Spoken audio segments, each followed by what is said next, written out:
louvamos o teu santo nome, Senhor, e damos graças pela oportunidade de estarmos aqui trabalhando, né? Eu na minha parte de jornalista e essas pessoas aqui, meus convidados, na parte do direito. Nós trabalhamos, Senhor, pelo Brasil. Por favor, abençoe essa nossa jornada, abençoe o nosso público e que a gente possa levar informação limpa para todos, Pai. Em nome de Jesus, oramos e agradecemos. Amém. Bom, Amém. Boa noite a todos. Boa noite, doutora Leonice Vieira, da ANB, Associação Nacional dos Bacharéis em Direito, e também ao doutor Carlos Otávio Schneider, que é presidente da Associação Nacional dos Bacharéis em Direito. Nós estamos esperando apenas o doutor Robson Ramos, que também faz parte desse grupo. E por que nós estamos recebendo esses advogados? Pessoal, vocês sabem que há 2 semanas eu recebi aqui o Pierre Lourenço, advogado, que estava tentando uma vaga de conselheiro na OAB, no Conselho Federal, né, de Direito da OAB, e também os advogados da chapa de oposição, a única chapa de oposição no Rio de Janeiro, para a presidência da OAB no Rio de Janeiro, que é um antro comunista, né? Presidido pelo Bandeira, né? E que faz parte da curriola do Santa Cruz, Felipe Santa Cruz, que, por sua vez, é marionete do Vadi Damus e também do José Dirceu. E a gente sabe, pelo menos quem me acompanha aqui sabe, que a OAB é uma instituição muito suspeita. Primeiro, porque ela não passa por uma avaliação receituária, vamos dizer assim, porque ela mexe com milhões que recebe todos os anos da renovação da carteirinha da ordem, né? E não presta contas. É uma instituição que reina absoluto num universo que a gente não sabe, ou melhor, sabe a troco de quê, mas que não se consegue colocar a mão nessa organização. Então, existe uma espécie de oposição feita por algumas instituições que surgiram nos últimos anos, né? A Associação Nacional dos Bacharéis em Direito é uma dessas instituições que luta para rasgar o véu que protege a OAB. Antes de mais nada, eu sei que a doutora Leonice é uma dama, mas eu preciso que o doutor Carlos comece, porque ele, afinal, é presidente da ANB. Doutor Carlos, muito obrigada pela sua presença aqui mais uma vez. E eu não sei se o senhor vai corroborar com o que eu falei ou se o senhor vai explicar alguma coisa a mais além disso, né, que eu falei aqui. Boa noite. Boa noite, Regina. Eu quero lhe agradecer por demais o convite, mas eu declino da minha preferência a doutora Leonice, em consideração ao seu comentário, e também por ser uma grande guerreira, essa menina maravilhosa. Então, eu cedo a palavra à doutora Leonice. Enfim, então a pergunta vai para você, doutora Leonice. Eu vou chamar vocês pelo primeiro nome, sem a formalidade de doutor e doutora. Que não precisa, exatamente. Então, Leonice, por favor, eu falei alguma besteira? Não falou nenhuma besteira, né, Regina? Porque, infelizmente, nós sabemos que essa instituição ela vem de lá de trás, né, na proteção da sociedade. Realmente, ela tem um passado que nós temos que glorificá-la, de certa forma. Só que, infelizmente, a partir de 1991, essa entidade, ela foi criada por um decreto 19.408, ela foi revogada por um decreto também 11/91, está lá no anexo 4. Então, o decreto criou, o decreto revogou.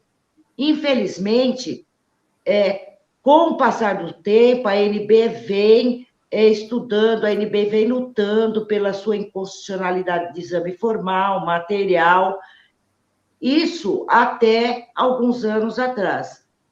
Só que a ANB tomou conhecimento de determinadas informações a respeito desta entidade, que além dela ter sido extinta de direito, ela não existe no mundo de direito, a fraude que ocorreu através do PL 2398 de Ulisses Guimarães.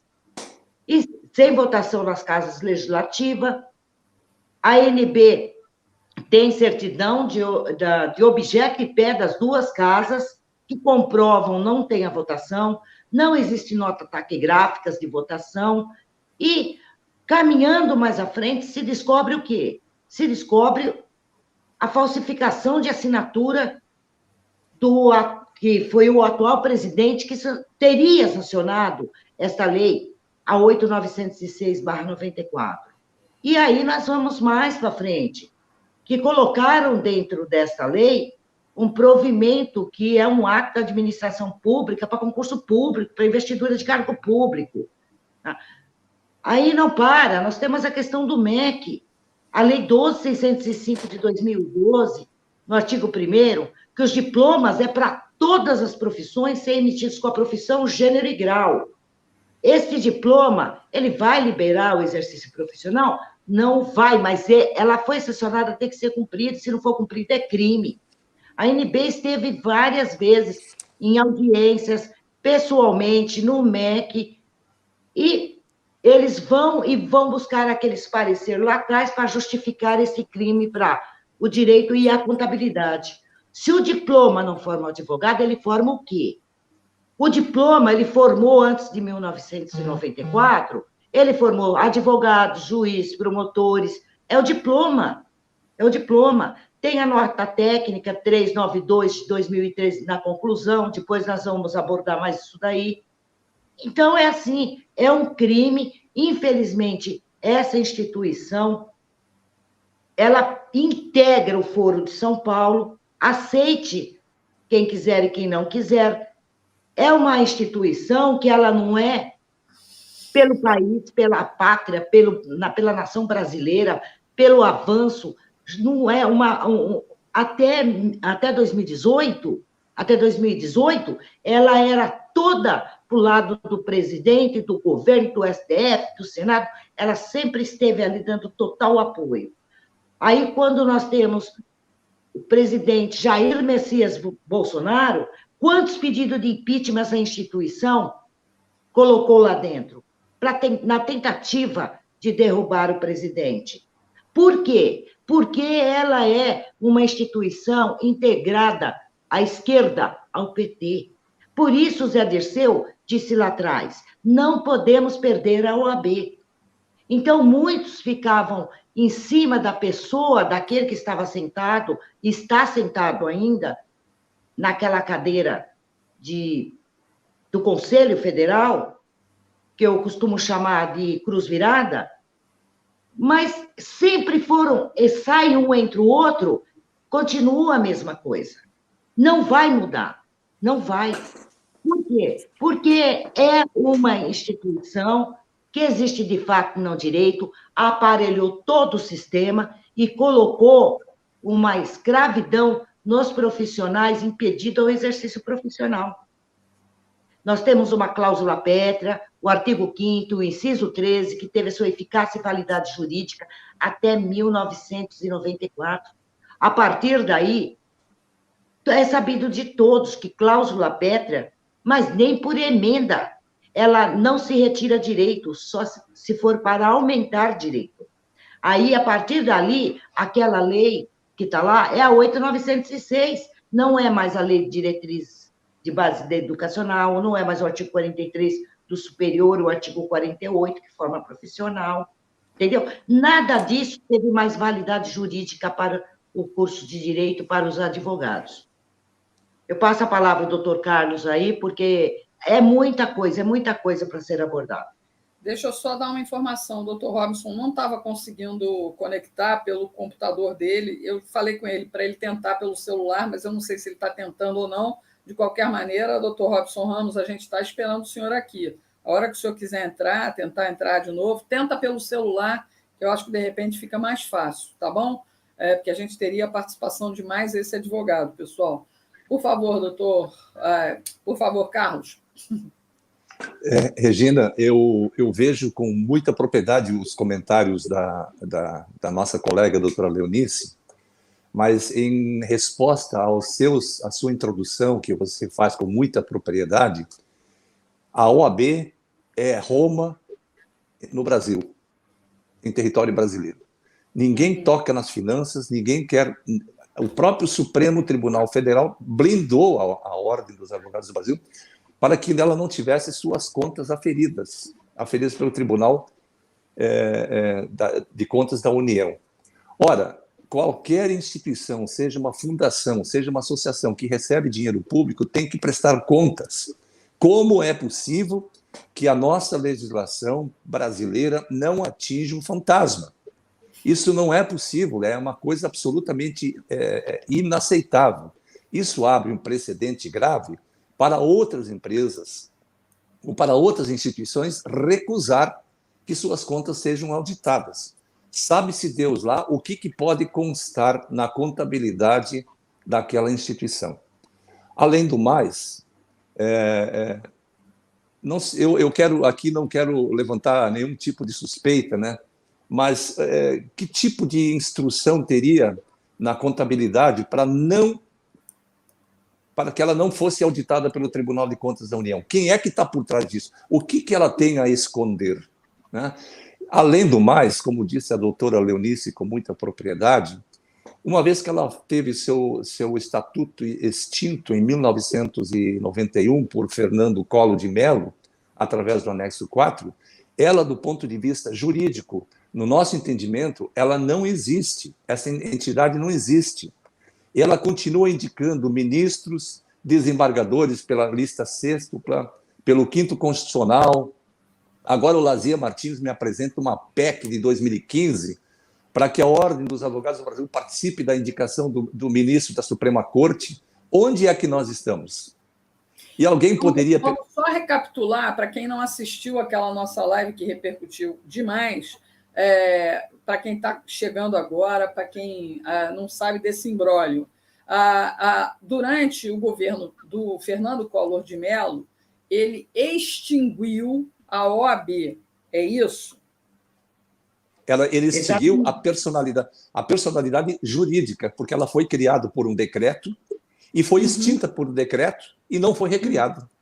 Não foi recriada, ou seja, a OAB é o que podemos chamar de uma instituição fantasma, que continua operando, mas nem, na verdade, está às sombras, não. Ela opera às claras e opera, nesses 3 últimos anos, contra o Brasil e contra os brasileiros. É isso? Perfeito. Exatamente. Inclusive, a ADI 3026, que foi julgado no Supremo Tribunal Federal, ela atribuiu à Ordem dos Advogados do Brasil um terceiro tipo de entidade, que é a entidade sui generis.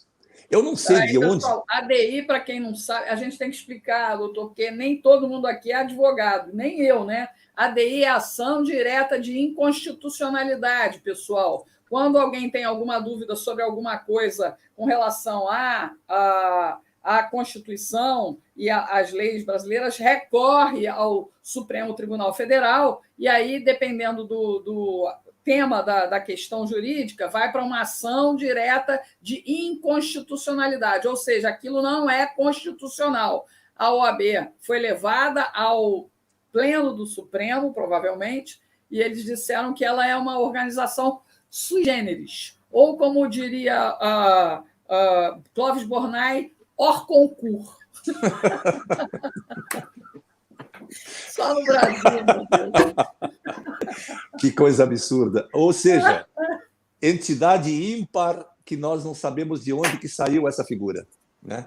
Talvez seja esta uma das razões por que o Supremo Tribunal Federal atribui esses adjetivos, porque para mim é um adjetivo, isso não pode ser dado um qualificativo no sentido de dar a ela ou emprestar à Ordem dos Advogados do Brasil uma entidade legalmente constituída. Isso não existe, para o nosso ponto de vista não existe. E tem muita gente, Regina e internautas, que dizem, mas a Ordem dos Advogados do Brasil consta na Constituição Federal e por isso que ela existe. Vamos analisar as coisas pontualmente. Quando foi promulgada a OAB, a Constituição Federal? 1988. Portanto, no ano bem antes, alguns anos antes da extinção dela em 1991, porque até em 1988 ela ainda era uma autarquia vinculada ao Poder Judiciário. Né? Então, ela figurava em alguns pontos, inclusive podendo participar em elaboração de exames, de concursos, etc. e tal, porque fazia parte daquele sistema do Poder Judiciário. Em 1991, quando Collor de Mello resolveu sanear todos esses decretos, ele simplesmente, numa canetada só, ele extinguiu aquela instituição.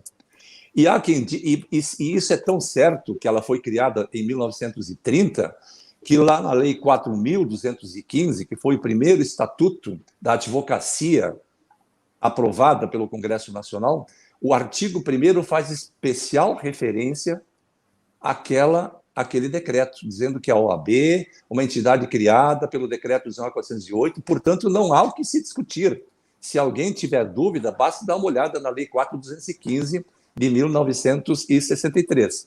Então, esse tópico especificamente, é preciso que se ressalte que a ANB ingressou no Tribunal Regional Federal da Primeira Região com uma ação direta, com uma ação declaratória de inexistência da personalidade jurídica desta entidade, uma vez que ela não tem a sua personalidade jurídica recriada ou criada a partir de 1991. A Lei 8.906, ela inicia lá no artigo 44, do nosso ponto de vista é uma lei absolutamente sem validade jurídica, ela inicia que a Ordem dos Advogados do Brasil tem personalidade jurídica, mas ela não diz personalidade jurídica de direito público, de direito privado, quer dizer, é um híbrido, né, que ninguém sabe o que é. E por isso ela não precisa prestar contas, etc. e tal. E aí nós encontramos, dentro dessa ação direta, essa ação declaratória de inexistência da personalidade jurídica, um desembargador, que é o desembargador Ítalo Mendes, que é o relator desse recurso de apelação, porque a juíza tentou extinguir o processo sem resolução de mérito, ou seja, sem querer avaliar a matéria que a ANB levou até ela, e ela patrocinou, ela foi uma espécie de advogado da OAB. Né? Ela mesma resolveu atuar em nome da Ordem dos Advogados do Brasil, e razão porque nós recorremos ao Tribunal Regional Federal para questionar a personalidade jurídica. Pois bem, essa ação continua lá, ainda não foi apreciada desde 2018. Então, quer dizer, o direito que nós precisaríamos ter, né, que quem pode nos dizer esse direito é o Poder Judiciário, o Poder Judiciário ainda parece que não está querendo alcançar a OAB. E nesse mesmo diapasão entra também a questão da imunidade tributária que ela goza, né? Que é atribuída à entidade por lei ordinária. Nós sabemos que somente os entes políticos que constam na Constituição Federal, e somente a Constituição pode atribuir a imunidade tributária a determinados entidades, e para alterar essa situação, incluir uma outra entidade, uma outra personalidade jurídica ou o outro segmento, lá no artigo 150, inciso 6º, letra A, B, C, D e E, né, constam lá as pessoas que estão imunes, né, à tributação. E lá não consta a OAB, e não consta nenhuma entidade equivalente. Então, para alterar isso, teria que haver uma emenda à Constituição para incluir ela nesse rol de imunidade. Não pode ser por lei infraconstitucional, por lei ordinária ou até mesmo por lei complementar. Não existe isso. Até pelo princípio que nós chamamos no direito, que é o princípio da simetria das leis. Lei que cria é lei que desfaz ou altera. Decreto que cria é decreto que desfaz ou altera. Né? Então, sempre tem que ter essa simetria. Né? É um princípio básico da análise de criação, alteração e extinção de leis. E, nesse sentido, a imunidade tributária também não poderia ter sido atribuída a ela sem que passasse pelo crivo da constitucionalidade. Esse é outro ponto que nos parece relevante, razão por que essa proteção para não prestar contas ao Tribunal de Contas da União. Isso nos causa espécime. Isso nos causa um desconforto muito grande, porque é dinheiro público tirado das pessoas. Veja, por exemplo, a questão do exame da ordem. Eles extraem, em média, de 25 a 35 milhões de reais em cada certame. Aliás, essa é uma questão que é preciso ser replicada e, claro, sempre repetida. A ANB surgiu porque são advogados frustrados, porque nunca conseguiram passar no exame da OAB. Vou até postar aqui uma frase do Patriotas Livres, canal. Todo bacharel em direito é advogado. Então, eu estou aqui, claro, no papel de jornalista, eu tenho que fazer essa afirmação para obter de vocês a resposta. Sim. É isso? É isso mesmo. Regina, nós temos uma lei editada e publicada e aprovada pelo Congresso Nacional e sancionado pela Presidência da República, à época, a Lei 12.605, que ela estabelece lá no artigo 1º a obrigatoriedade da expedição de diploma contendo a flexão de gênero do formado ou da formada, a profissão e o grau obtido, tal qual nos Estados Unidos. O que o MEC está pecando nessa questão também? Ao exigir esse tipo de comportamento, ele renuncia à cobrança desse cumprimento da lei, inclusive isso é crime, né, por descumprimento de lei federal, em não exigir das universidades, faculdades e campos a emissão dos diplomas, contendo essas características estabelecidas lá no artigo 1º desta lei 12.605 de 2012, que exige essa condição. E no curso de Direito, quem se forma em Direito é o quê? Padeiro? Motorista de Uber? Motorista de ônibus? Borracheiro? Não, é advogado. Muito motorista de Uber, né? Pois é. E aí alguns dizem, Regina, mas ele também pode ser juiz, pode ser delegado, sim, pode ser promotor, claro. Mas isso é cargo público, isso não é profissão. No momento que ele deixa o cargo de juiz, no momento que ele deixa o cargo de delegado, ele volta a ser advogado. Aquilo que está, conforme disse muito bem o doutor Hermenegildo Alberto, que é o representante da ANB lá do Piauí, do Patriotas Livre, que está aí nos contemplando com a honrosa sintonia. Essa questão é muito séria. Então, o advogado, aquele que é portador do diploma de bacharel em Direito, isso é grau. A profissão é advogado. E ponto final, não se discute mais. O MEC que dê um jeito nisso, né? Inclusive, a ANB luta, inclusive encaminhou um pedido ao presidente da República para que cobre do ministro o respeito dessa lei. Inclusive, exija para que o Ministério da Educação espesse um ato normativo exigindo o cumprimento do dispositivo da lei. Mas aqui tem um vício também, Regina, nessa lei 12.605, porque a ementa dessa lei, o que é a ementa da lei? É aquilo que está no cabeçalho dela, que fala que a expedição dos diplomas deve respeitar a flexão de gênero, profissão ou grau. Isso na ementa. A ementa não guarda pertinência com o dispositivo de lei, é o que é válido. Então, nós estamos diante de uma maior confusão, é um assinte que nós estamos assistindo nesse nosso país, de tanta agressão legislativa, legal, praticada inclusive pelos próprios entes políticos, né? Os entes públicos, que deveriam de exigir respeito à lei. Então, diante de todo esse descalabro, criou-se dentro do país uma Roma chamada Ordem dos Advogados do Brasil, tal qual o Papa, né? Que não quer prestar, não presta conta de ninguém, e nem a OAB presta contas ao governo. Verdade. Oi? O Vaticano, na verdade. É o Vaticano. E isso é tão sério. É um Estado independente dentro do Brasil, né? Exatamente. E nós sabemos que o Foro de São Paulo foi organizado pela Ordem dos Advogados do Brasil em 1990, em que toda a esquerda da América Latina se reuniu em São Paulo, né, sob a orientação da OAB, José Dirceu, José Genuíno e toda aquela turma que levantaram, e até aqui hoje, nós estamos literalmente assistindo à reprodução fidedigna daquilo que foi uma exigência de Fidel Castro, que emitiu a carta ao Luiz Inácio Lula da Silva para que ele seguisse fielmente aquelas narrativas emitidas naquela época e que hoje estão em curso. E eles querem implantar a bandeira vermelha em toda a Unasul, toda a América do Sul. Agora, eu quero perguntar para o Carlos, para a Leonice, vocês provavelmente vão complementar, né? como vocês têm a certeza de que a OAB foi realmente extinta? Há documentação legal sobre tudo isso? Se ela foi realmente extinta...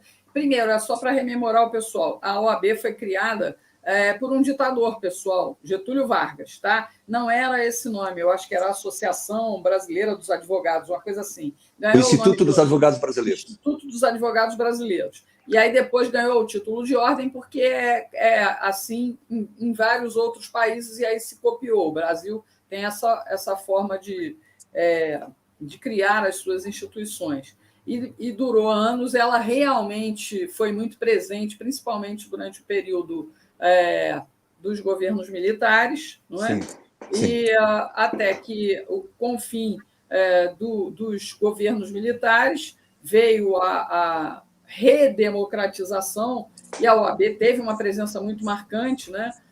Nesse período, inclusive com a figura icônica do Sobral Pinto, né? Então, era uma instituição que, em princípio, tem um peso histórico muito grande. Só que desde...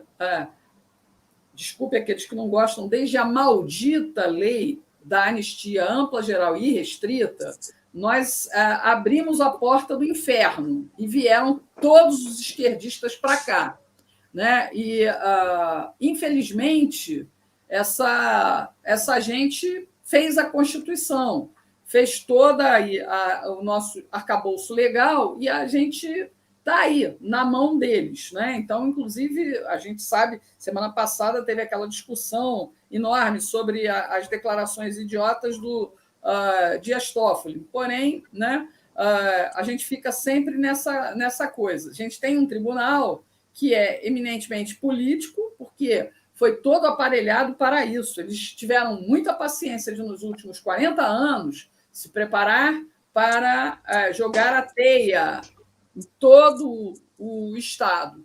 E, infelizmente, o que aconteceu no meio do caminho para eles? Infelizmente, o presidente Jair Bolsonaro foi eleito e foi uma pedra no caminho deles. A gente está cansado de falar disso aqui. E agora, vocês entregaram esse problema agora, já que vocês não podem contar com o Congresso Nacional, né? Tem uma coisa, a OAB, se não me engano, tem 1.200.000 inscritos. Mas quantos advogados existem no Brasil?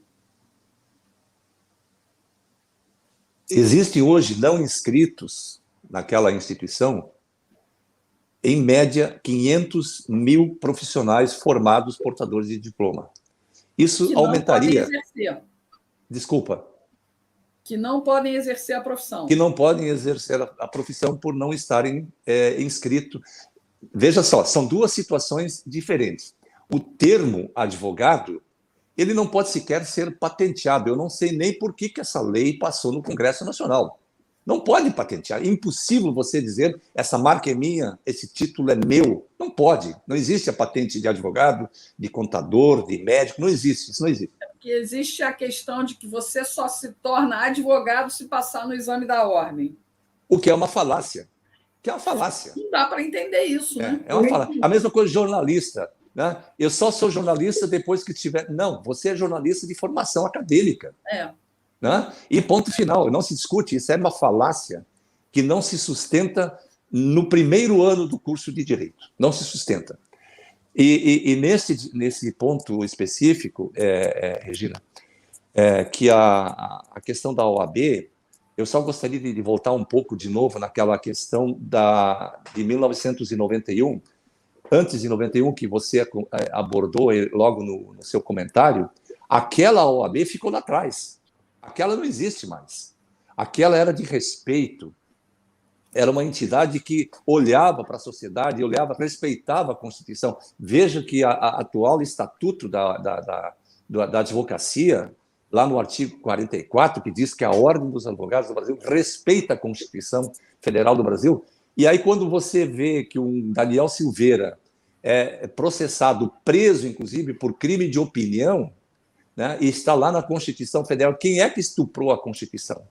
E eu não vi nenhuma voz da OAB sair em defesa do Daniel Silveira. Assim como não vi nenhuma voz sair em defesa de um advogado que é o Roberto Jefferson, que também foi preso por crime de opinião, entre outras tantas arbitrariedades. Isso não pode acontecer em nosso país. Né? Então, quem é que está errado? Ainda que o Roberto Jefferson seja bandido, né, pessoal? Mas, enfim... Mas eu me refiro ao seguinte, aí tem que ter um devido processo, né? Essas coisas... Não, eu não entro nesse mérito, até porque... Não, eu entendo, mas eu precisava acrescentar isso, porque tá ótimo. Inevitável. Né? Então, nesse ambiente... Desculpa. O Zé Arnaldo está dizendo assim, antes da OAB não havia estudo de direito, formação em direito? Claro que havia, né? Até a mais antiga eu não sei se é a de Salvador, é a de São Paulo. De Pernambuco, Olinda, Pernambuco e São Paulo. Não é isso? É sempre que eu coloco a questão, Regina.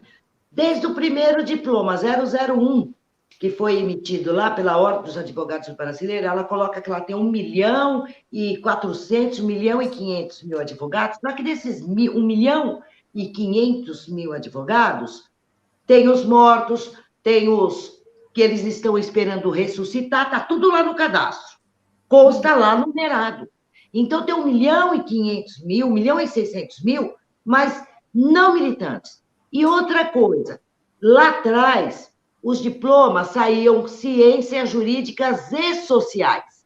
Nunca saiu escrito advogado. Porém, formou advogados até 1994. Até este momento, em 63, veio lá o decreto 19.408, em seguida veio o primeiro regulamento dela lá, que foi o 20.784, e ficou até 63. Quando chegou em 63, teve um juiz que ele fez um ofício à OAB, a Ordem dos Advogados Brasileiros, porque nunca foi do Brasil, e comunicando erros clássicos de português numa petição do advogado. Aí, o que eles fizeram? Eles vieram com o estatuto, a lei 4.215/63, instituindo o quê? A avaliação enquanto acadêmico. E isso veio até 1994. Você tinha, era facultativo, você fazer o estágio probatório dentro de um escritório inscrito à OAB, você prestar serviços públicos no judiciário, ou até mesmo prestar dentro do núcleo jurídico da faculdade, que fazia esses trabalhos também supervisionado por advogados. Então, os professores não são advogados, juízes, estão desembargadores, estão tudo isso daí. O que aconteceu? Aí ele veio a 4.215/63 até 1994, respeitando a Constituição Federal, respeitando o artigo 5º e o inciso 13, que é livre o exercício profissional. Até ali, respeitou a Constituição. A partir de 1994, não é mais advogado, ele passa a ser bacharel em direito, e ela tem que se submeter ao exame por provimento. A Lei 8.112/90 é ato da administração pública. Então, ele deixou de ser advogado. E aqueles que foram inscritos até 1994, não está escrito advogado. Eles não prestaram esse exame. Não são advogados? Não são? Juiz, promotor, delegado, eles prestam concurso público, eles têm o que escrito no diploma dele? Não é o requisito para o concurso público? Defensor... É o quê? É o curso superior em direito. Ele é o advogado nato, ele nasce com o seu diploma reconhecido. Ele nasce nas cadeiras acadêmicas, porque a OAB, ela não te fornece diploma de advogado, ela te dá lá um certificado, a partir de 96, para ser mais exata, que foi o primeiro exame aí, o exame que você foi aprovado no exame de ordem. Aí você vai lá, você faz a tua inscrição lá, você vai receber o título de advogado. Advogado é profissão. Não foi patenteada, como não patenteou medicina, administração, engenharia, o médico. Não patenteou, gente. A profissão não pode ser patenteada e nunca vai ser patenteada. Aí ela me diz assim, não, o advogado... Quem diz que é advogada é a OAB. Aonde está escrito isso, pelo amor de Deus? Manda ela apresentar, em primeiro lugar, a sua existência jurídica de direito.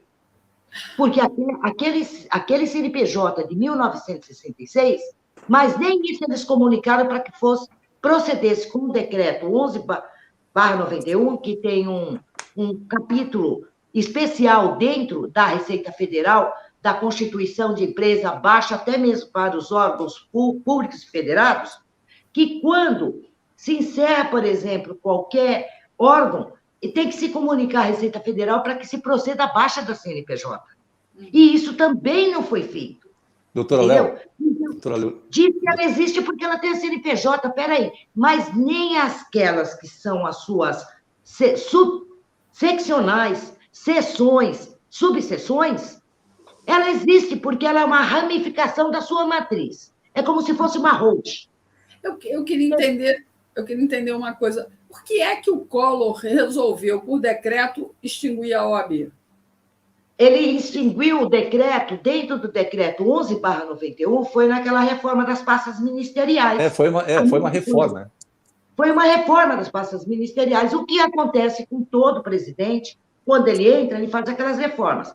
Só que existia um decreto com vários, pode pegar o decreto lá, não existia só apenas o jabuti do artigo 17, lá dentro do 19.408. Não existia só ele. Só que os demais que faziam parte, eles eram vinculados, ou seja, da agência direta ou indireta, eles foram e tiveram suas leis. A OAB não tem nada. A OAB não existe o decreto que foi revogado. Você pega a certidão, você está em posse da certidão do cartório de pessoa jurídica. Não existe. Não existe. Então, não existe estatuto registrado no cartório. É uma aberração jurídica, é um crime federal, é uma insegurança jurídica. O advogado não é propriedade de entidade nenhuma. Não é. É livre direito profissional. Agora, me explica, você pega lá dentro da 12.605, ela só é aplicada, a ementa dela, para o curso de direito que formou o advogado, o profissional. Está lá no artigo 48 da Lei de Diretrizes Básicas Educacional. Ela forma profissionais. Uhum. E para o contador, para a contabilidade. E as outras? É livre o exercício profissional. É um absurdo isso. Doutora, só fazer um adendo a esse comentário da doutora Leonice. Uhum. Todos nós que cursamos direito, e até mesmo o servidor público, sabe quando uma autarquia é extinta, o que acontece com o seu patrimônio? Quando ela está vinculada ao setor público. Ela volta, ela tem que ser, obrigatoriamente, o patrimônio tem que ser devolvido à União ou àquela instituição máxima que a criou. O que aconteceu com a OAB? O silêncio sepulcral não fez com que a União exigisse a devolução do patrimônio acumulado pela OAB por conta do dinheiro público que ela contabilizou. Por que ela não quer prestar contas ao Tribunal de Contas da União com todo esse volume de dinheiro que ela arrecada de pessoas? É dinheiro público. Né? É dinheiro público. Então, salvo o melhor juízo, e aqui não vai nenhuma ofensa a colegas nossos que estão inscritos, que fique bem claro, nós estudamos a mesma Constituição, a mesma grade curricular. Nossa bronca, mesmo que a OAB fosse fazer a mais fácil das provas para você poder trabalhar, por mais que ela fosse fácil para passar, ela não tem essa competência constitucional de aferir e avaliar o ensino do Brasil, porque ela sequer participa do processo de formação acadêmica. Como é possível que lhe foi dado a autorização que o presidente disse que não consegue entender para avaliar e fiscalizar o ensino no Brasil? Não é de competência dela. E o mais grave de tudo isso é que a sombra dessa instituição continua perturbando o presidente da República em todos os seus reflexos administrativos. Eu não consigo entender as autoridades públicas, Ministério Público Federal, Ministério Público Estadual, o Congresso Nacional, o Supremo Tribunal Federal foram provocados para dar as respostas. O silêncio é sepulcral quando envolve a OAB. algo diferente está acontecendo que guarda... Isso não é uma entidade qualquer. Não é uma entidade qualquer. Me perdoe a minha franqueza, mas isso não é uma instituição brasileira. Por que Ordem dos Advogados do Brasil? O Lula, lá em 2005, criou a Receita Federal do Brasil. Por que do Brasil? Existe uma Receita Federal da América do Sul, do Uruguai, da Argentina? Não, porque existe uma Ordem dos Advogados do Brasil. Por que do Brasil? E agora nós verificamos que a OAB celebrou uma parceria com a China, né? O que é algo que nós não conseguimos entender. Como é que o chefe de Estado da nação brasileira continua sendo conivente com tudo isso? Isso eu não consigo entender. Mas acho que virão respostas, Regina. Virão respostas muito em breve. Que coisa, hein? Eu estou tentando abrir aqui a certidão cartorial, né? Deixa eu ver aqui, acho que vai abrir aqui agora. Deixa eu ver aqui. Pode falar. E depois eu gostaria, doutora Leonice e Regina, eu gostaria de fazer um comentário muito importante no tocante à sanção presidencial da Lei 8.906, com as provas grafotécnicas que nós temos comprovando fraude praticada por alguém dentro do governo federal, que assinou 4 decretos demitindo servidores e foram assinaturas falsas. Essa é uma certidão que todos os anos a ANB retira do cartório de Brasília, que atesta que o Conselho Federal da OAB não tem estatuto registrado lá. E não existe nenhum documento registrado em nome de Ordem dos Advogados do Brasil que dê sustentação à sua criação. Então, está aí uma prova cartorial de que a OAB não tem estatuto registrado no cartório de pessoas jurídicas no Distrito Federal.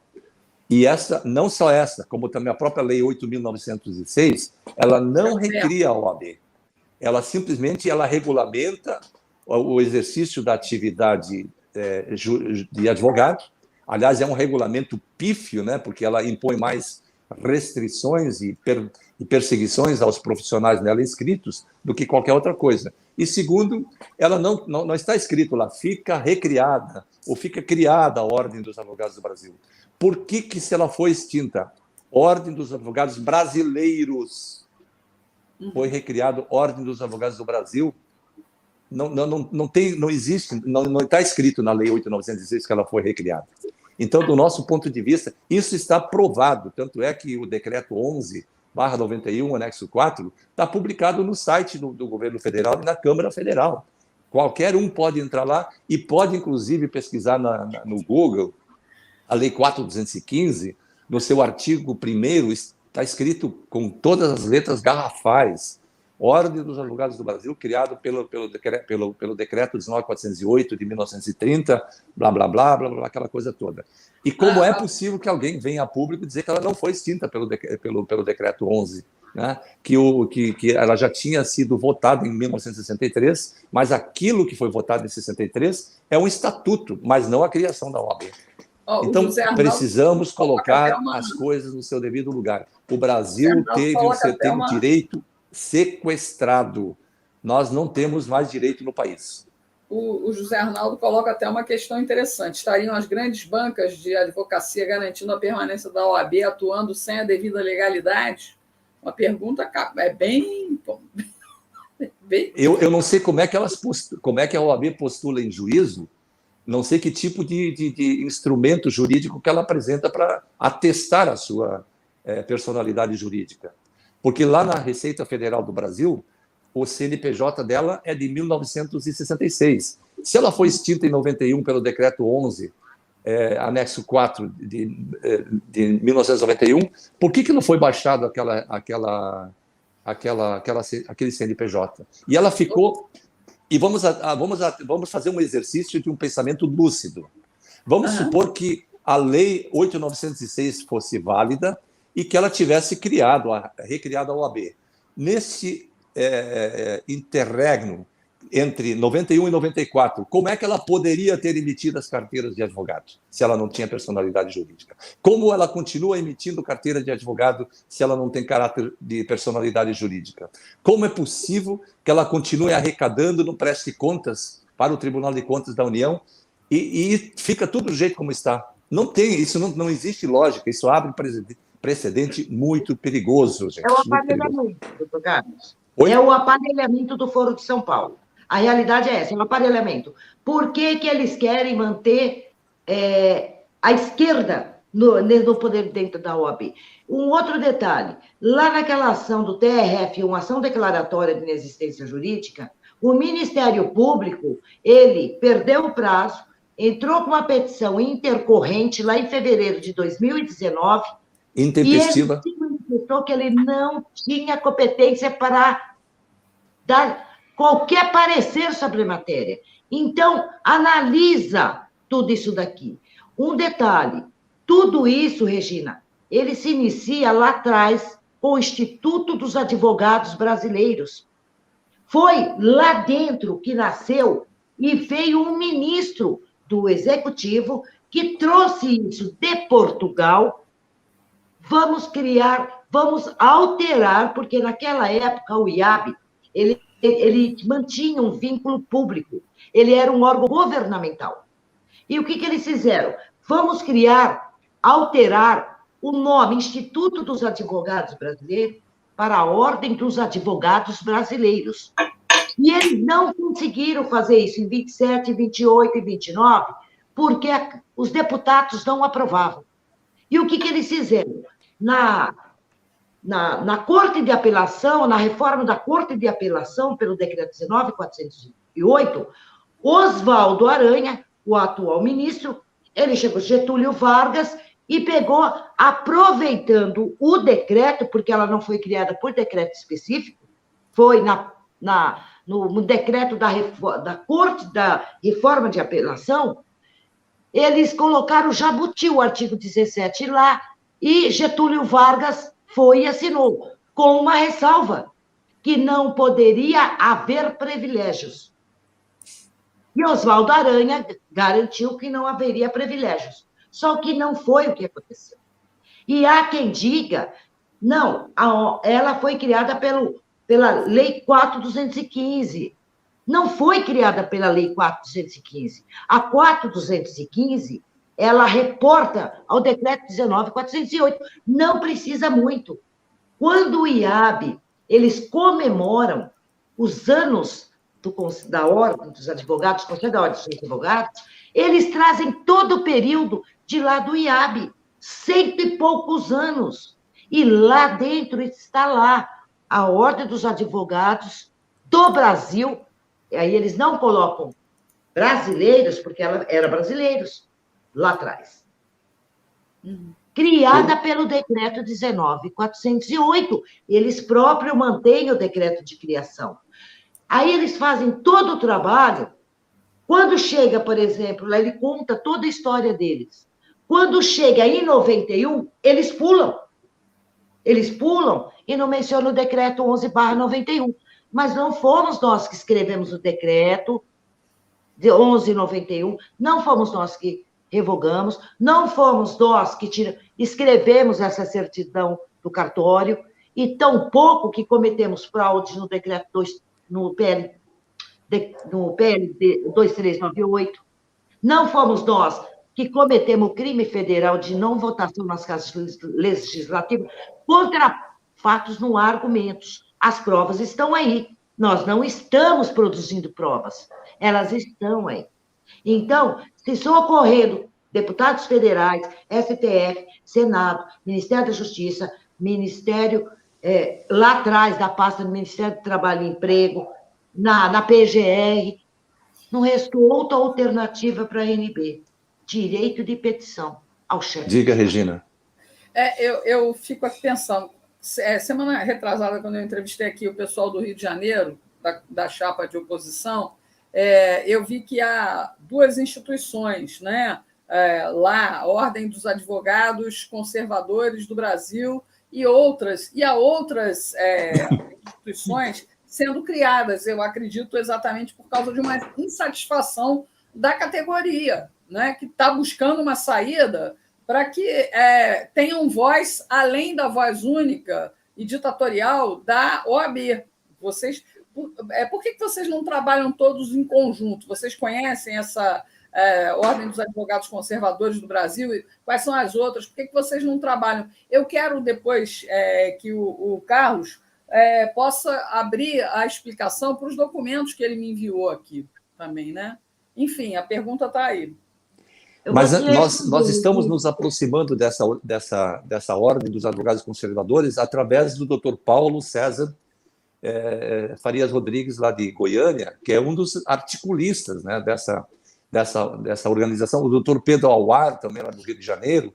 Então, a ANB está buscando também se somar a esse trabalho deles, que é de extrema relevância, porque não é a prova que seleciona os melhores. A prova é seletiva e isso é uma reserva de mercado e um tremendo caça-níquel, nada mais do que isso aí. É para abarrotar, como há pouco teve um comentário aí, eu vi na tela, que você colocou na tela aí, Regina, de que as receitas da OAB financiam o Foro de São Paulo. Nós já desconfiamos isso há muito tempo, por isso eles não querem prestar contas ao Tribunal de Contas da União. Imagina quem é que deve estar na folha de pagamento daquela instituição. Quais as autoridades? Será que tem juiz? Será que tem desembargador? Será que tem ministro? Será que tem político? Será que tem presidente que faz parte da folha de pagamento? Será que faz parte da folha de pagamento o Fidel Castro? Né? Essa turma toda. Olha, e é um dinheirão, pessoal. É um dinheirão aqui, ó. Porque se a média da anuidade da OAB é de R$1.000, né, que varia de a R$800 a R$1.200, são 1.200.000 advogados. 1 bilhão e 200 milhões de reais por ano que a OAB mete a mão. Claro que mas acontece o seguinte, Regina, tem muita gente que não está pagando. Né? Tem muita gente que não está pagando. A inadimplência é grande. Sim, mas, em princípio, presta bem atenção, se todo mundo paga porque precisa trabalhar, 1 bilhão e 200 milhões de reais na mão da OAB. Isso reverbera para o advogado, para a categoria? Não, porque o que a gente mais vê aí é advogado reclamando da falta de assistência. Lá no Rio de Janeiro, acabaram com a CAARG, tem uma série de problemas.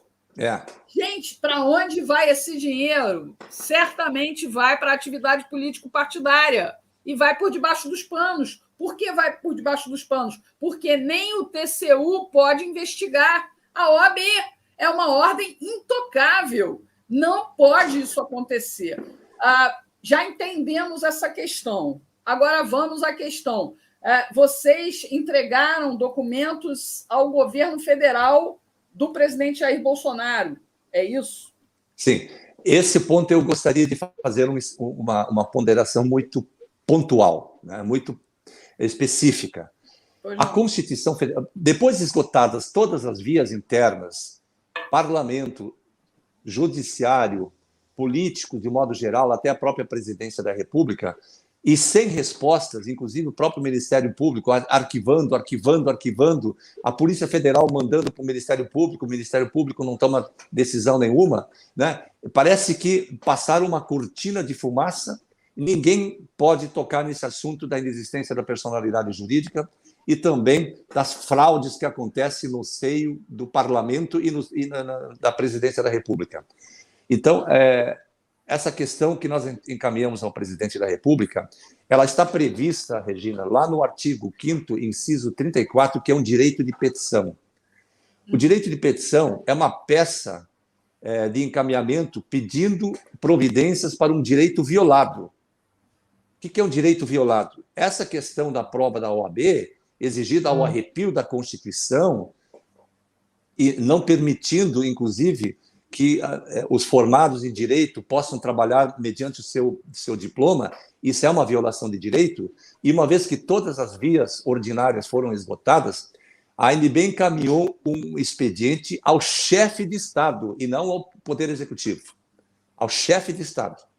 E o chefe de Estado está sendo provocado e ele já tomou todas as providências no tocante às provas que nós encaminhamos ao chefe de Estado, ao presidente Jair Messias Bolsonaro, para que ele analise, avalie e tome as providências necessárias como chefe de Estado, chefe da nação, e não como chefe do Poder Executivo. Aí ele está limitado, né? Porque até mesmo se ele quiser tomar qualquer medida legislativa, ele não, como presidente da República, no exercício de chefe do Poder Executivo, ele não pode fazer muita coisa, não. E tanto é que o Supremo Tribunal Federal criou 27 países dentro do próprio Brasil, ao dar autonomia aos estados, né, no tocante a essa questão da pandemia. Então, o presidente da República recebeu esse expediente e ele foi instrumentalizado com todas as provas no tocante às fraudes praticadas no passado, que esse laudo grafotécnico que nós encaminhamos aí hoje à tarde para ter o conhecimento, Regina, isso é uma prova de que isto vem de há muito tempo, alguém fraudando, exatamente, alguém fraudando assinaturas de presidente da República na época do Itamar Franco. Olha aí, essa mensagem 512, olha, essa assinatura não é de Itamar Franco, essa aí. Essa mensagem 512, eles inclusive se referem nessa mensagem 512, encaminhada pelo Poder Executivo ao Parlamento, dando ciência da sanção presidencial da Lei 8.906, essa assinatura é a mesma que foi avaliada, que consta dos decretos que demitiu 2 servidores públicos federais no estado do Paraná, que foi objeto de perícia. E essa assinatura do Itamar Franco não é a assinatura dele. É alguém que assinou por ele, sancionando a lei. E essa lei tem essa sanção de assinatura fraudada. Quem é essa isso é muito fraudada? sério. Nós encaminhamos esse pedido para que a Polícia Federal investigasse isso, né? E aí está o dossiê, né? O dossiê completo, que foi encaminhado ao presidente da República, né? Para que ele tome ciência de tudo que está acontecendo. E nesse material, nessa matéria, constam uma série de denúncias, inclusive encaminhada ao Procurador-Geral da República, que até hoje não tomou nenhuma medida. Aí estão as capas, segundo as quais essas capas ali consta a assinatura original do Ulisses Guimarães. E segundo a Secretaria da Câmara Federal, esse projeto 2938 teria sido apresentado por Ulisses Guimarães, mas sequer a assinatura dele consta no PL. E isso é uma coisa tão séria, tão grave, que todos nós sabemos que se trata de uma proposta apresentada pela própria OAB, que naquela época já estava extinta. Pode ver que esse dossiê está repleto de provas de tudo que nós estamos falando. Inclusive, esse mesmo material foi objeto de uma ação direta de inconstitucionalidade, né, para discutir a validade ou não da Lei 8.906. Aí vocês podem ver, por exemplo, aí tem muita coisa que foi apresentada pela OAB, está rabiscado aí no topo, rabiscado a sigla da OAB, né, o símbolo da OAB, porque foi ela que apresentou esse PL, não Ulisses Guimarães, conforme noticiado no próprio PL 2938. Então, isso são graves problemas enfrentados no ambiente dessa votação. E mais, quem foi o relator desse PL 2938? Aí está o decreto 11, só para vocês terem uma ideia. Aí está o decreto 11, anexo 4, que extingue o decreto 19.408 e todos os seus reflexos. Portanto, as provas...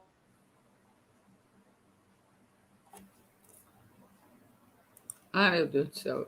Ai, meu Deus do céu. Agora ele travou. Ai, justamente na hora que ele estava explicando. Leonice, dá continuidade aí enquanto ele não aparece. Aí, as provas, entendeu? Elas estão todas nesse expediente que foi apresentado ao presidente, né, da República. Aí, esse daqui é o anexo 4, onde está o decreto 19.408, que foi revogado pelo decreto 11/91, por Fernando Collor de Mello. Tá? Então, ele está aí, esse decreto. Ou seja, decreto cria decreto, decreto revoga decreto. E não há que se falar da 4.215, porque ela é uma lei federal de estatuto disciplinar. Ela não criou ninguém.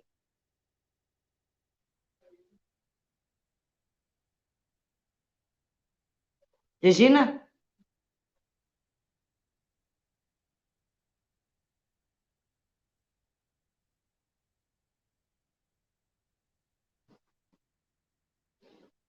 Impressionante, hein? Coisa impressionante isso, hein? Ô, Regina, é Impressionante isso, hein? impressionante. Toda vez que se trata dessa matéria, seja na NB, seja onde for acontecer isso, é impressionante. Impressionante. Eu estou impressionada. Estou impressionada. Não, mas aí tem um detalhe. É para você ver, Regina, como a coisa é, olha, terrível, terrível, tá? E você havia comentado alguma coisa de levar isso daí aos deputados? Foi levado, Regina. Uhum. Foi levado na mão de todos os deputados. Tem deputados que tem assim, que chega e fala, não, eu não quero me envolver nisso. Uhum. Eu não quero me envolver nisso. Porque, sabe por quê, doutora? Porque deve ter financiamento de campanha eleitoral para essa gente. E os próprios, aqueles próprios de capa preta lá, aqueles urubu lá, você entendeu? Eles têm conhecimento de tudo isto, Regina. De tudo isto, porque a NB já entrou, você entendeu, com as 6278, e eles não analisam a matéria, eles justificam o fundamento de tudo de forma ao ponto de chegar, de dizer que a NB ela representava todas as classes de bacharéis. Ela representava juiz, promotor, delegado, administrador, economista, médico, tudo, tudo. Ó, só para vocês terem uma ideia, olha só. Aí está, não é o Collor de Mello que está aí? Sim. Por que será que saiu de dentro da OAB o impeachment Pedido dele? de impeachment. Hã? Sim. Ninguém é bobo, ninguém é criança, ninguém é idiota para dizer o que aconteceu. O processo de impeachment, aquele negócio da Albinha, né, do Jardim da Dinda, isso tudo é retórica. Né? Para quem não conhece o sistema, até acredita que talvez seja verdadeiro isso. Mas é tudo uma retórica mentirosa. Né? Uma perseguição política a um presidente da República, uma das mais altas. Aí está uma das assinaturas de Itamar Franco, uma delas. Né? E se você depois baixar para um outro arquivo, nós temos todas as assinaturas colhidas num laudo técnico que demonstra que houve uma fraude escancarada na sanção presidencial da Lei 8.906 de 1994, cuja assinatura não é do presidente Itamar Franco. Alguém assinou por ele. Como é que nós, operadores do direito, podemos nos submeter a uma lei fraudada? Fraude escancarada. Nós não podemos permitir isso, meu Deus do céu.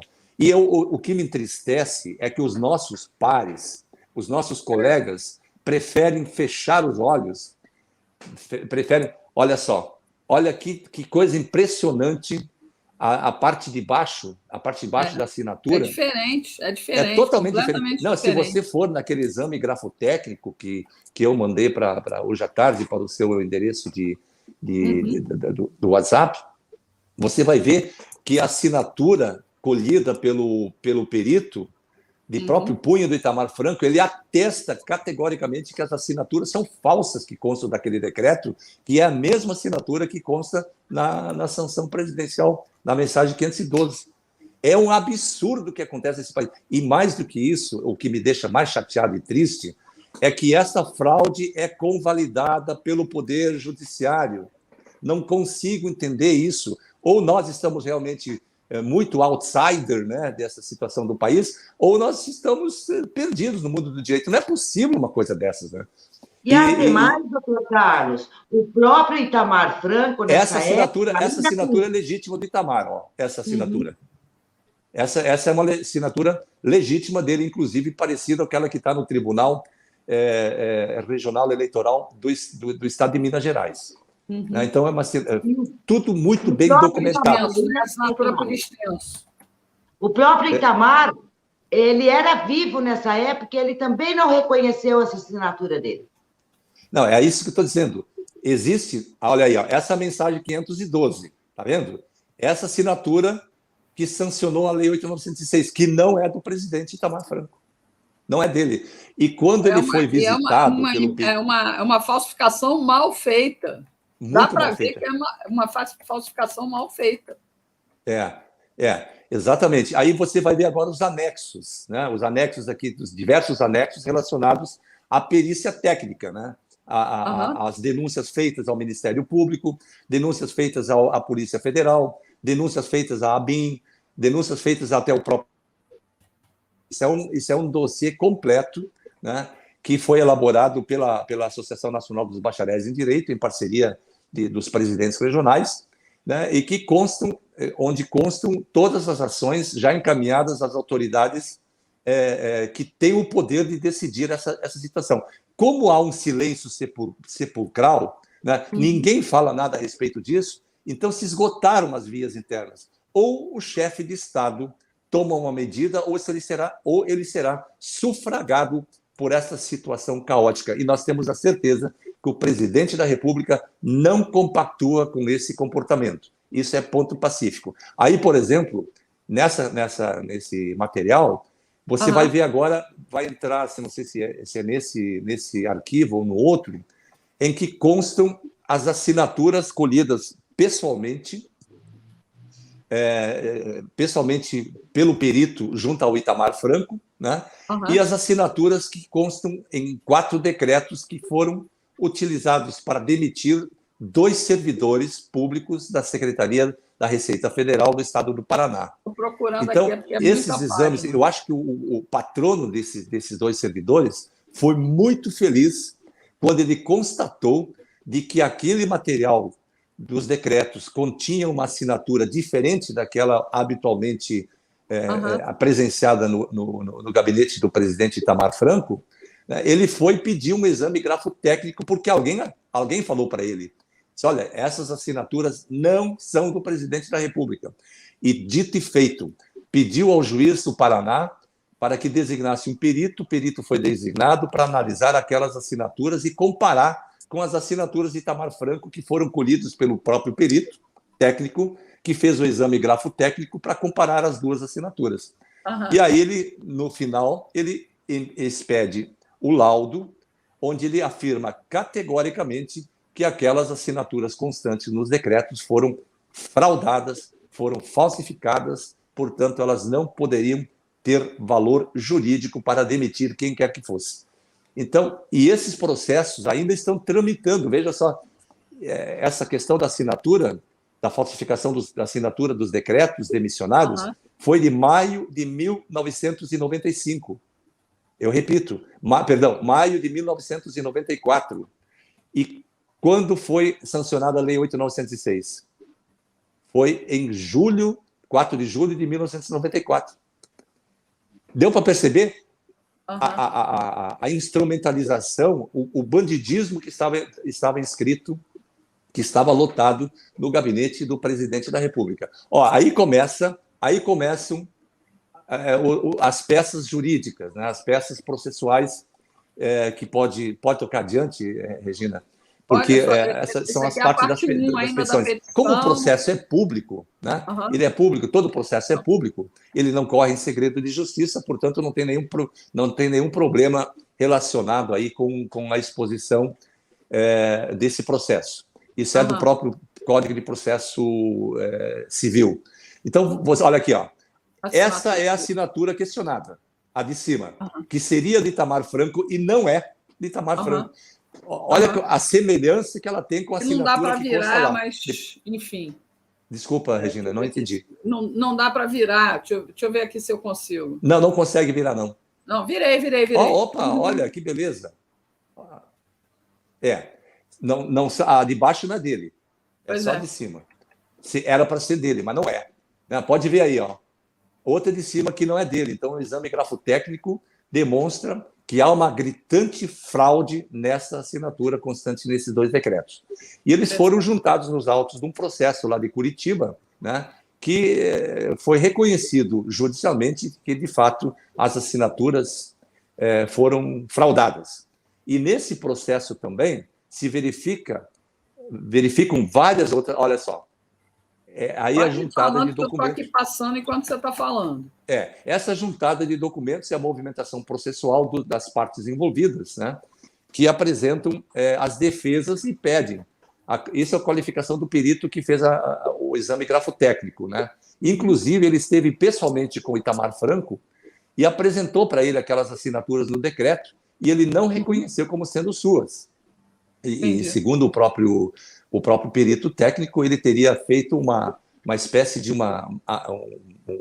um encontro muito amistoso com o Itamar, que naquela época, quando eles escolheram essas assinaturas, ele era, se não me falha a memória, chanceler, o embaixador do Brasil fora, não sei se foi nos Estados Unidos, em que país que eles têm.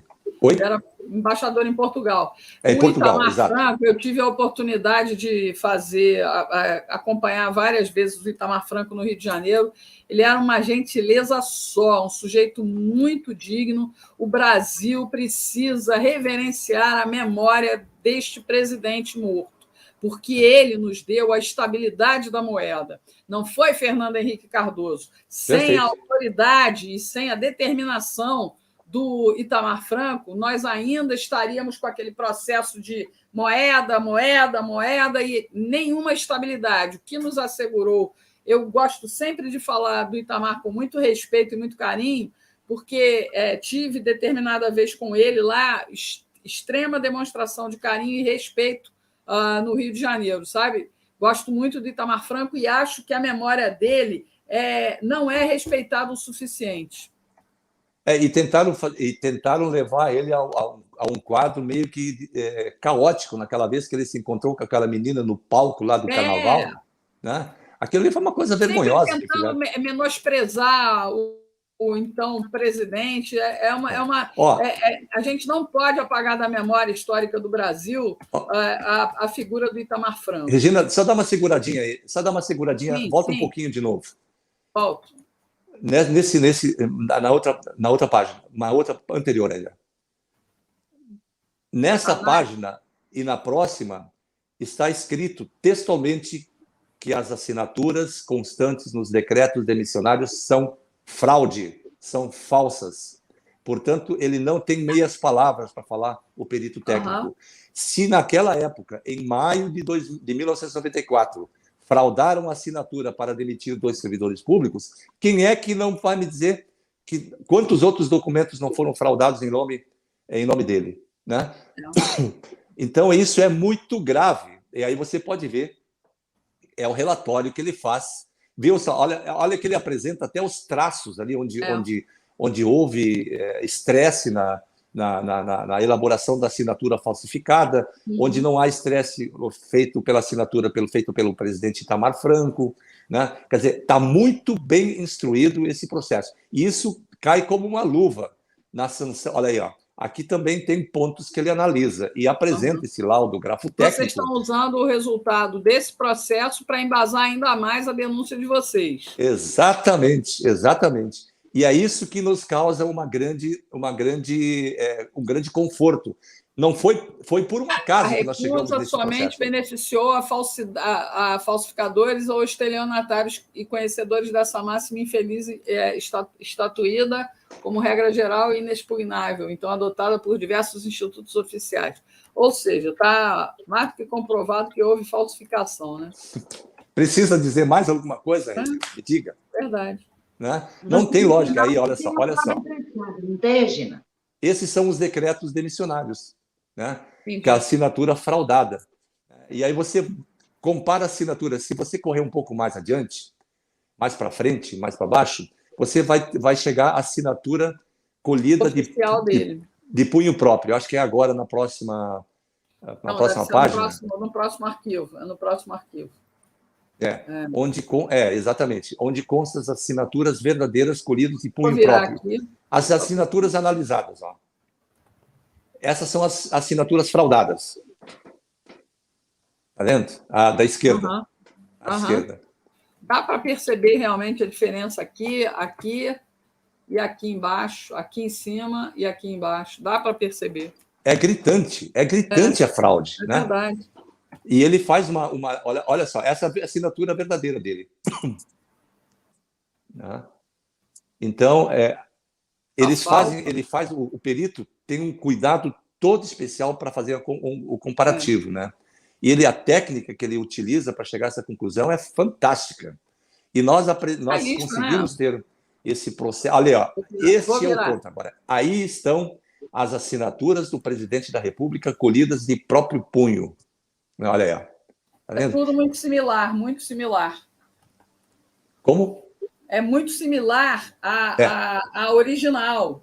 Essa é a original. Essa é a original do Itamar. Diferente daquela apresentada no documento da OAB. Esse é diferente. O ponto. É gritante, é flagrante. Olha só, olha que diferença. Olha aqui, ó. Olha que diferença de assinatura de rubrica e olha aquela que está lá na mensagem 512, que integra... indicam as divergências em relação às questionadas, ou seja, o perito afirma que é completamente divergente. Exato. Tá aí, a assinatura dele, oficial, é essa daí. Isso. Né? Isso aí. Olha, veja só. Aí, ó, o original dele também. Né? E aí você vê essas diferenças gritantes. Olha aqui, aí ele encerra o laudo. Né? Uhum. Ele encerra o laudo aí. E depois o que mais deixa... Aí vem os decretos que foram objeto de fraude da assinatura. Olha a diferença, olha ali. Completamente. Olha só. Tá vendo? Não, essa assinatura não é dele, cara. Então, e por isso que ele, com toda ênfase, ele diz que realmente é 100% seguro afirmar de que aquelas assinaturas que constam nesses decretos são objeto de falsificadores. Um verdadeiro 171. Com certeza. Então, nós não temos dúvida que a Lei 8.906, de 1994, denominado Estatuto da Advocacia, é uma aberração jurídica que deveria ser extinta tão logo viesse a conhecimento das autoridades jurídicas e políticas do país. E eu só gostaria de fazer um adendo, antes de esperar que a doutora Leonice comente o laudo. O Nelson Jobim, ele deu certa feita uma entrevista, não sei quando foi, deve ter sido uns 3, 4 anos passados. Olha só essa assinatura aí. Ó. Desde quando essa assinatura de Itamar Franco? É igual àquela parecida àquela que consta lá nos decretos demissionários. Não tem como sustentar totalmente diferente.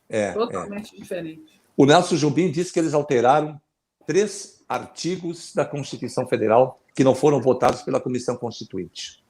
E foi o mesmo Nelson Jobim que foi o relator dessa lei. Né? Então, como foi logo em seguida, doutor Carlos, promovido para onde? Para o Supremo Tribunal Federal. Tribunal Federal. Então, foi nós estamos realmente... da Justiça, foi ministro do Supremo Tribunal Federal, ainda foi ministro da Defesa.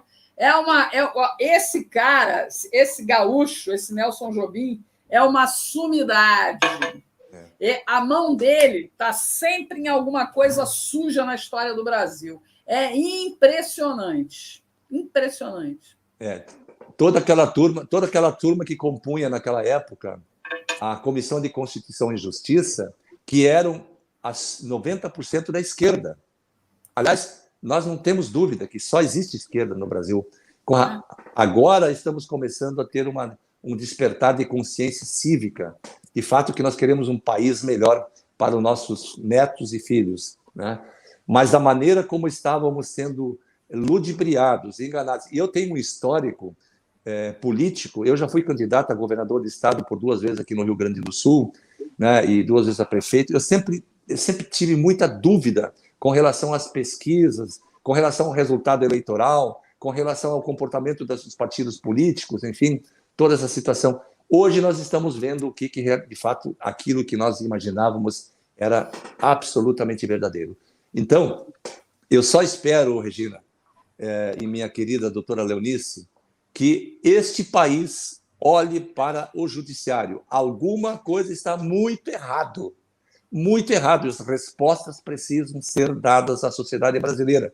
Do contrário, nós vamos ter um vulcão dentro do país, vai haver uma erupção social muito séria se isso não for atacado. Precisamos realmente voltar ao estado natural. E quem pode... Estado natural, não.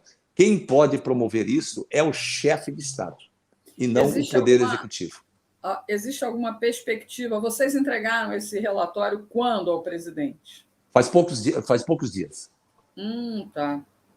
Mas o direito de petição, Regina, o direito de petição foi protocolado no dia 6 de setembro. Entendi. Mas vocês chegaram a entregar em mãos do presidente?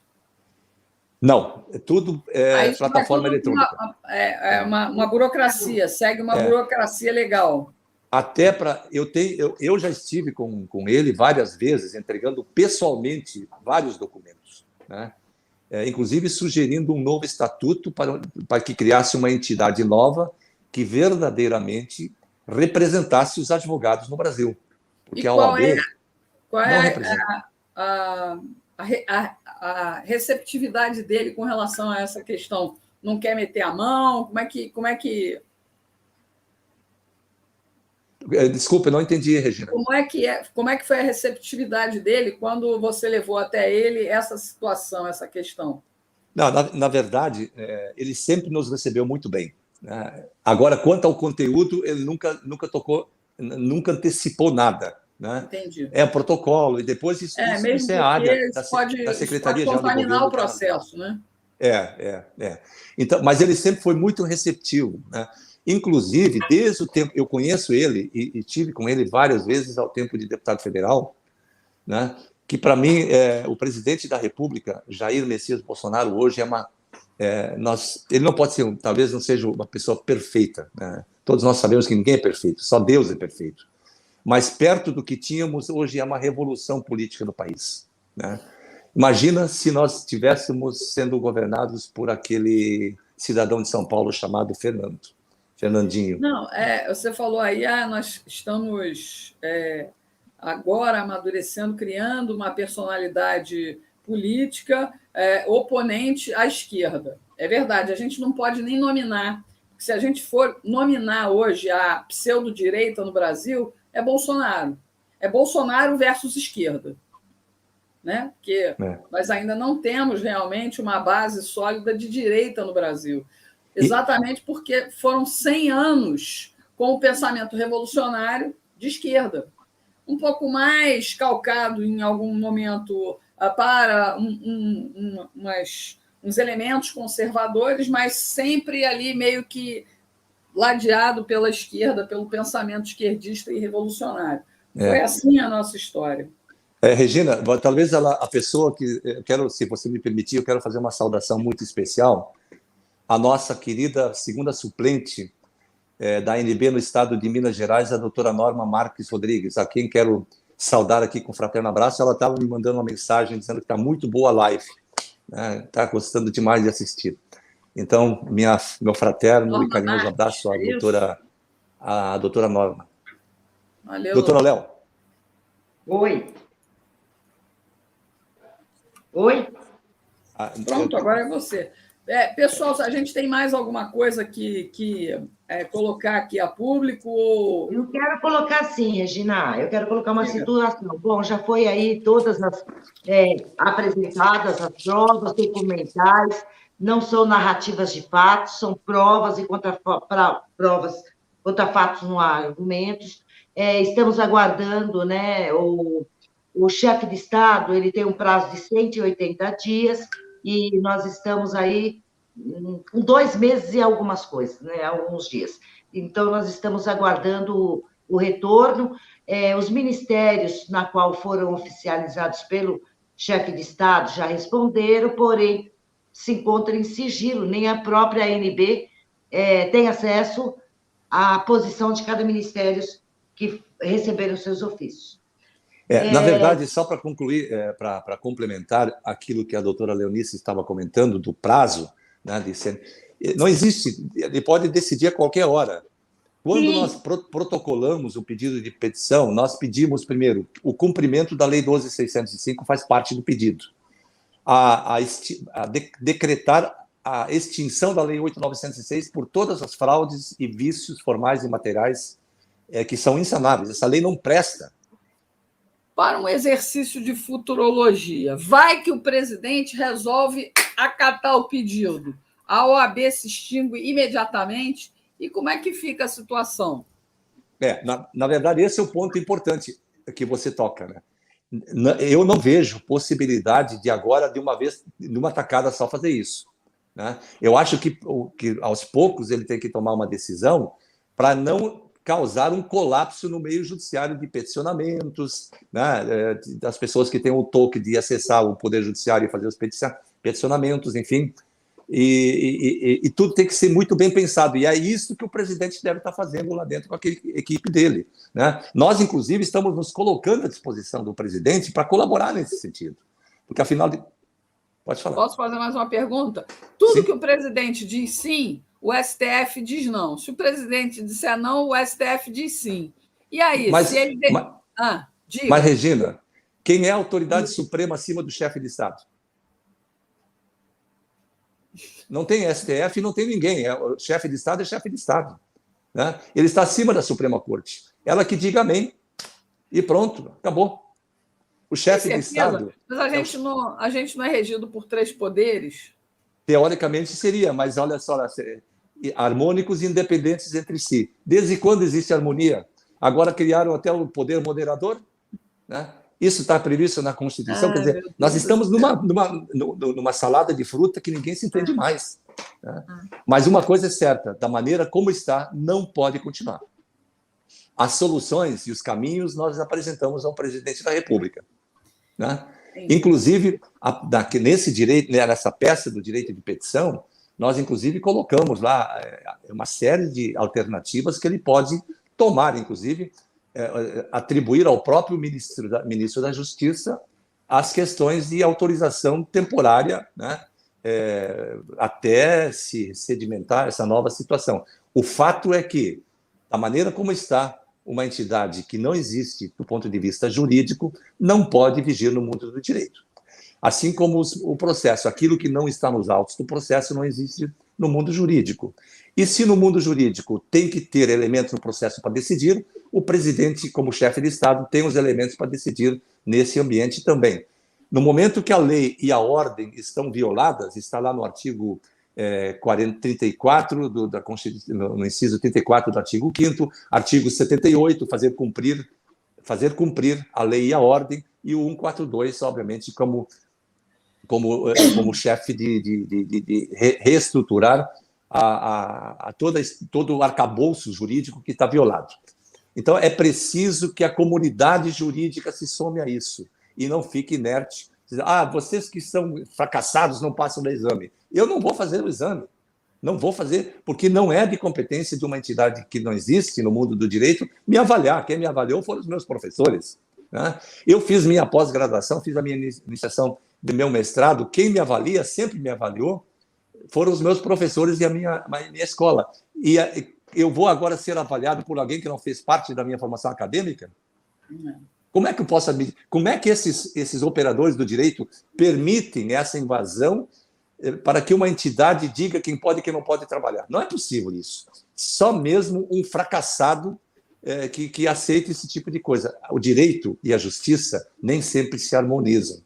E quando o direito e a justiça estiverem em conflito, lute sempre pelo direito, pela justiça, e nunca pelo direito. O direito é formado por códigos e leis. É um pacto social, né? De onde que vem, não sei. E eles não respeitam a justiça por conta dessa lei. Eles respeitam a justiça por medo dela, né?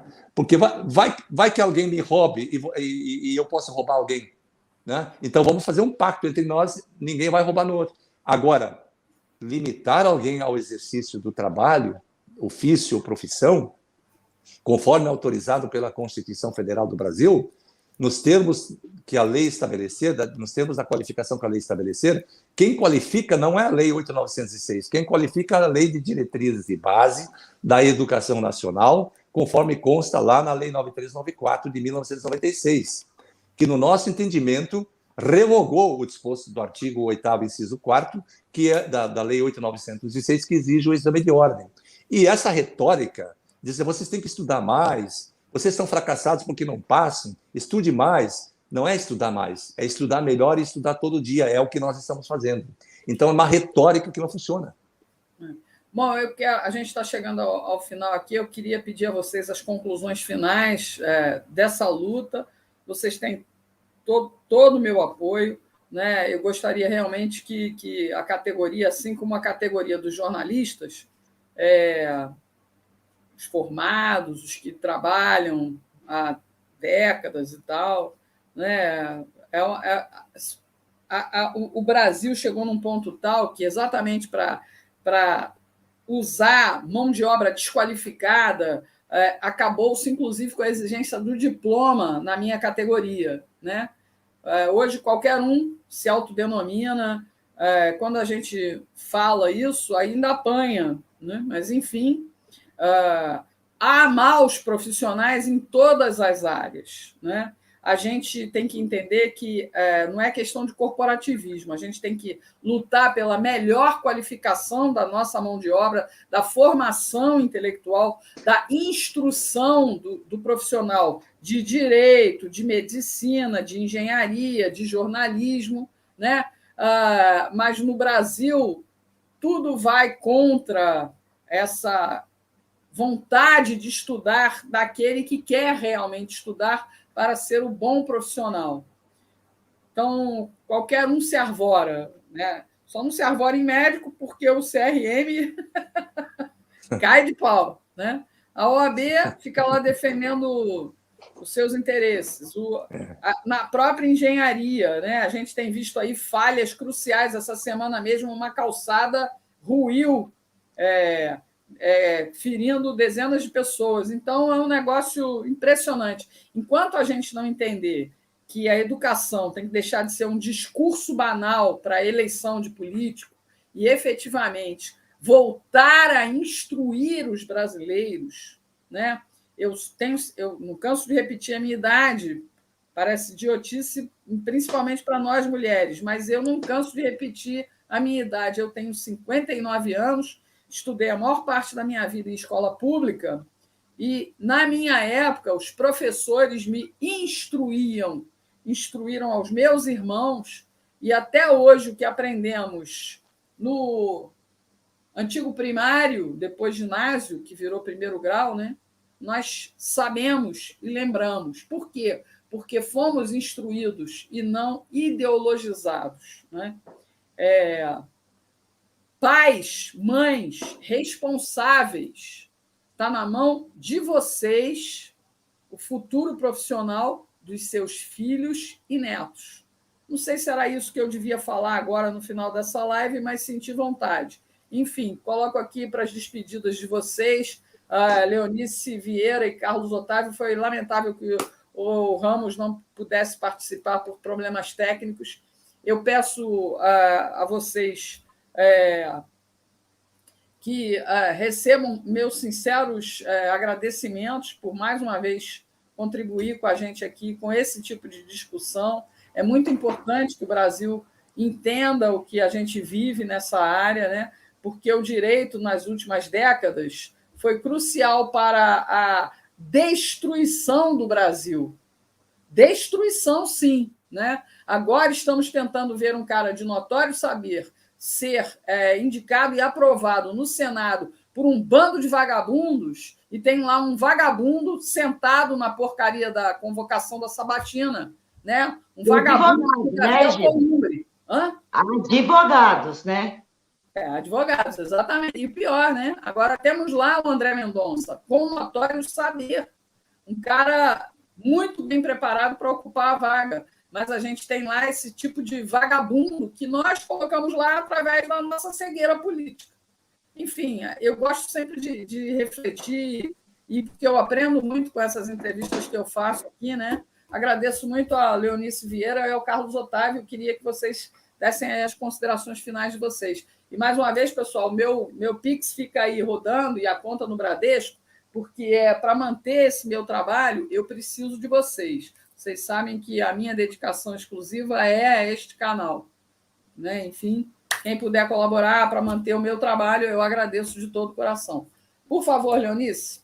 Eu só queria só fazer uma colocaçãozinha, que a questão, mais ou menos de 2, 3 semanas atrás, a OAB apresentou uma PEC para tornar crime o exercício ilegal da profissão na advocacia.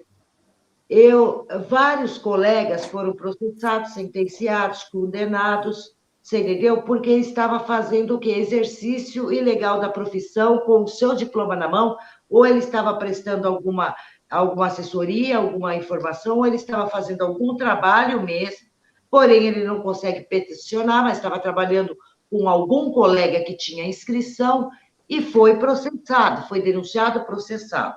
E aí o delegado recebeu, formou o inquérito, levou, promotor recebeu, e juiz, e acabou sentenciando aquele colega aí numa transação penal, pagamento de cesta básica.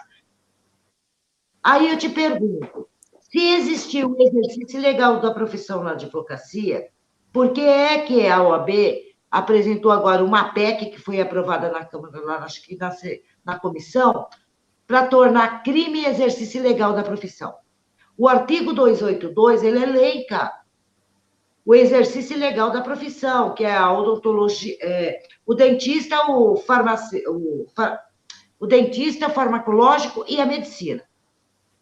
E aí você vai no 47, vai lá no 205, o que é exercício ilegal da profissão?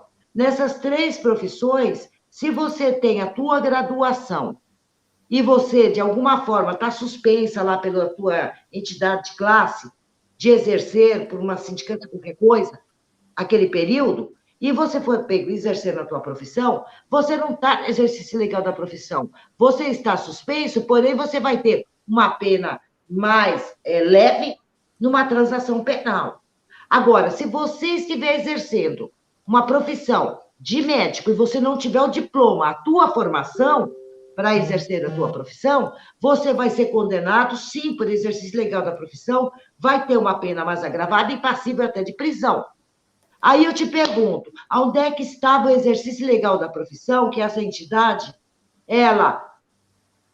vários colegas nossos foram processados, responderam por isso, e agora ela está querendo tornar crime o exercício legal da profissão. É lamentável, Regina, é lamentável, e eu peço assim, eu só posso pedir aos nossos colegas de fardas inscritos que olhem pela justiça, analise tudo isso que a ANB vem aí, provando, ela não está inventando nada, tanto é que está na mão do chefe do Estado, todos os recursos foram feitos, foram tentados, seja na Câmara de Deputados, no Senado, no STF, Ministério da Justiça, Ministério Público Federal, Polícia Federal, tudo. E nós nos socorremos ao chefe do Estado. Por quê? Porque nós somos advogados, sim. Profissão não existe patente. E não é a OAB, o CRC, o CRM, seja lá qual for o conselho de classe, que vai dizer quem é quem não é profissional. Porque os demais, tirando CRC e a OAB, os outros, todos eles exercem as suas profissões. Eu só quero pedir assim, olha, a todos, a sociedade, os nossos colegas de farda, juízes, promotores, procuradores, delegados, que parem de impedir o profissional, deixe de receber quando houver uma denúncia, porque aqui está o verdadeiro crime, não nesse profissional. Tá? E que os juízes, eles comecem a realmente aplicar justiça e não recebam uma aberração dessa, porque isso daí é uma aberração jurídica. Porque ele tem o conhecimento, ele também é um advogado, ele nasce como um advogado com o seu diploma de direito. Ele não nasce com o seu diploma de medicina, de engenharia. Tá? E eu só tenho que te agradecer, Regina, por essa oportunidade, tá? E muito obrigada, tá? Por ter nos oferecido a ANB. Podem contar com este canal. O Carlos Nogueira está perguntando, com toda essa documentação exposta pela ANB, eu já falei o que eu acho. Eu acho que é claro que vocês têm que lutar por aquilo que é certo. Existe uma falsificação. Eu já disse isso no começo aqui da live, a OAB é uma organização fantasma, e o pior, criminosa. Por favor, Carlos, suas palavras aí. Um fantasma que atormenta todos nós, né? Regina, eu quero aqui externar em nome de todos os nossos filiados, associados, nós vamos compartilhar essa sua live, vamos divulgar ela para todo o nosso grupo, são milhares de pessoas, vamos divulgar isso com a maior intensidade possível para que ele corra o Brasil e o mundo.